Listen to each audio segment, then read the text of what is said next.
I mean, totally Sarah, understand, but Yeah, that's fair. how do you feel about Watch Dogs Legions? Yay or nay? I I'm mean, playing that too. yeah, I mean, I'm actually enjoying it. I mean, I took a break from it because I was getting Ubisoft open world fatigue for a while, and I was like, I'm gonna like back up Yep. for like a couple weeks, but I'm enjoying it. It's like surprising me in ways I didn't think it would. So So, why? in general, would you say yay or nay? Thumbs up, thumbs Yay. down. All right. What do you think about turfs? I don't like turfs. I didn't hear Yay, about yay this. or nay? Big nay, right? Nay.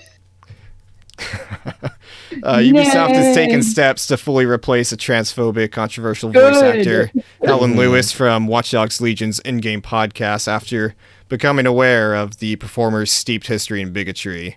Ubisoft's official stance on it is that they were ignorant of it. They didn't do any background research into those statements.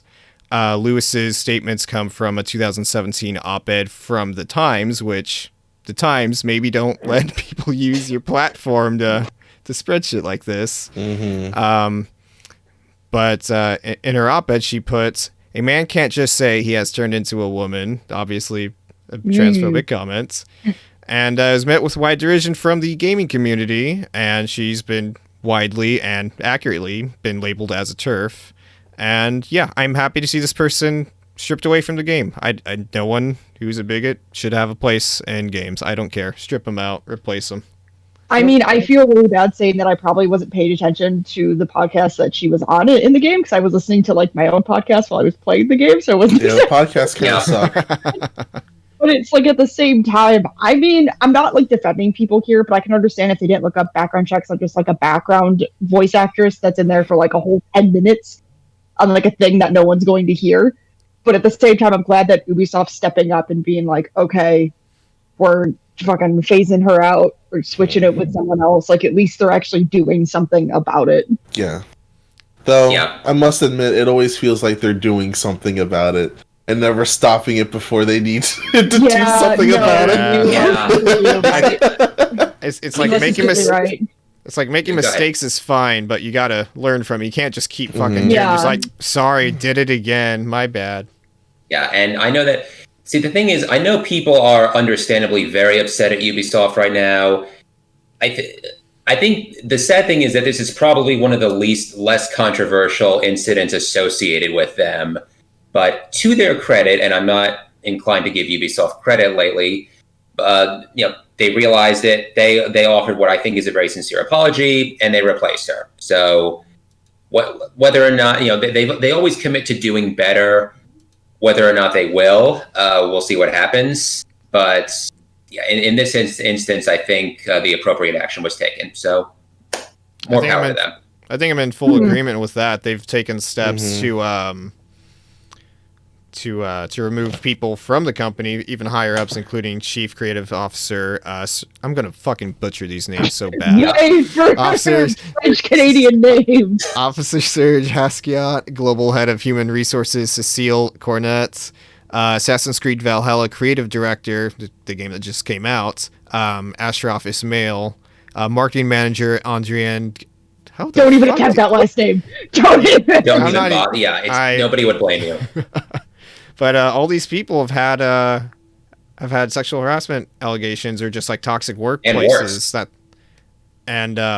they've been properly excised from the company. But you also have to remember that some of them left on their own accord, meaning they still have stock in the company. And they're still profiting off of it. Still profiting off of games and everything, which is utterly gross. But I mean, again, not defending people. I just like to look at not the benefit of the doubt, but I like to look at the fact that people are actually working at changing things, and the fact that they're getting rid of people, and the fact that they're openly like trying to change. I think, like, yeah, I'm not giving them the benefit of the doubt either, but stuff's at least happening. It's not like they're trying to like sweep this all up under the rug. At least stuff is happening. So Yeah. I think Nitro put it pretty succinctly in just that they're correcting their mistake. They've come out, they've apologized, they're rectifying it. And just, they need to learn from it. And obviously you can't just like uproot all this out from like a giant worldwide company. Like, it's going to take time. But they just need to be more mindful about it going forward. And then so we're not going to talk about the fact that there's a thing in the new Assassin's Creed that apparently says that Desmond Miles caused COVID. Wait, what? What? I don't know, spoilers for Assassin's Creed Valhalla's modern day stuff, I guess, but they imply that Desmond Miles was the cause of COVID. Explain who Desmond Miles is real quick. Oh, wait, for those that wait, what? Not. No, I know who Desmond Miles is. For people that aren't aware. Don't judge. Okay, so the first couple of Assassin's Creed games followed Desmond, who is this like random dude who just happened to be like in this like bloodline of really big assassins and stuff. And he ended up being, or was going to be, the harbinger of the apocalypse, but he ended the apocalypse instead. So he's dead now. Like, Desmond's not here anymore. But supposedly him ending the apocalypse. What? Okay, I haven't played Assassin's Creed in since Syndicate, and he wasn't even a part of Syndicate. Kind of? Was he? I don't remember. At this point, I'm sorry. Go ahead, Nitro. I was just gonna say. So Desmond's. I'm getting into massive AC Valhalla spoiler territory right now. So never mind then. I'm not going to go any further. All I'll say is that Desmond is basically a punchline in this series at this point. I think at this point might have caused COVID. I don't know how. It caused COVID. I think at this point they really just need to say like, yeah, no, we fucked up on the present timeline. Let's just forget that. Let's just make this an anthology series, because even in Origins and Odyssey, I'm just like, I don't care about this. Just put me back in the Animus. I'm not gonna walk around and read these Abstergo documents. I don't care. That was my problem with Origins. Origins was my first AC game since Assassin's Creed 3. That's how. So it had been a very long time.